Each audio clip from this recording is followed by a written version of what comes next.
कोणीच नको, बॉडीगार्ड नको ना, कोणी नको ना, कोणी नको. कारण सरकारवरचा आमचा पूर्ण विश्वासच उडाला आहे. त्यामुळे त्यांना काल अर्ज दिला, आजही सांगितलं आम्ही की तुम्ही सोबत येऊ नका. तुम्ही आत्तापर्यंत सेवा केली त्याबद्दल तुमचा सगळ्या पोलीस बांधवांचा आम्ही मनापासून सन्मान करतो, तर आपण जावं अशी विनंती त्यांना केली.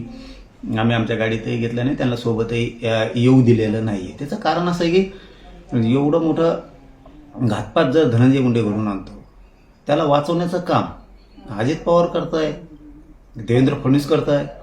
अरे म्हणजे तुम्ही काय, एखादा माणूस गरिबाची लढाई लढतो, म्हणजे मी मनोज जरांगे पाटील एखाद्या गरिबाची लढाई लढतो, आम्ही वरचढ व्हायला लागलो तुम्हाला, म्हणून तुम्ही असले चाळे करायला लागलात, घातपाताचे बदनाम करायला लागलात आम्हाला.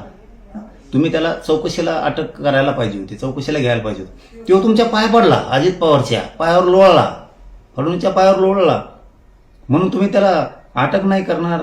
तो मुख्य सूत्रधारच या कटाचा ठेवे घातपाताचा, त्याला करणार. आम्ही आमचं बघू. आता मैदान मोकळं आहे ना, येऊ दे त्याचे कोण कोण यायचे ते.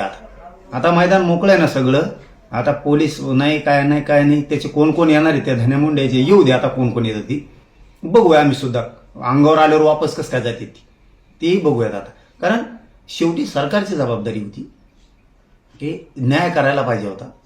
त्यांनी घातपाताचा कट रचला, इतकं भयानक कृत्य घडून आणलं आणि त्याला चौकशीला घेत नाहीत तुम्ही, आणि त्याला चौकशीपासून टाळता, त्याला माफ करता, त्याला क्लीन चिट देता. अरे सरकार, तुमच्या बी जर नाकी नमुने आणले ना तर माझं नाव बदलून ठेवा तुम्ही. हो, अजित पवारचे सुद्धा आणि फडणवीसचे सुद्धा. तुमच्या नाकी नऊच आणणार, दमच आणणार मी तुम्हाला, त्याच्याशिवाय तुम्हाला सोडत नाहीये. आता ते धरलेले होईना आरोपी, ते सुटतीलच ना, सुटतील. पुन्हा त्यांनाही मोकळं मैदान पाहिजे ना मला मारण्यासाठी. आणखीन त्याच्या 2-3 काही टोळ्या असत्या त्या धन्याच्या, त्याही होतील. आणखीन त्यांनी कुठं कुठं षडयंत्र रचले असतील, बदनामीचे आमके दमके, तर सगळ्याला मोकळे घाता मैदान.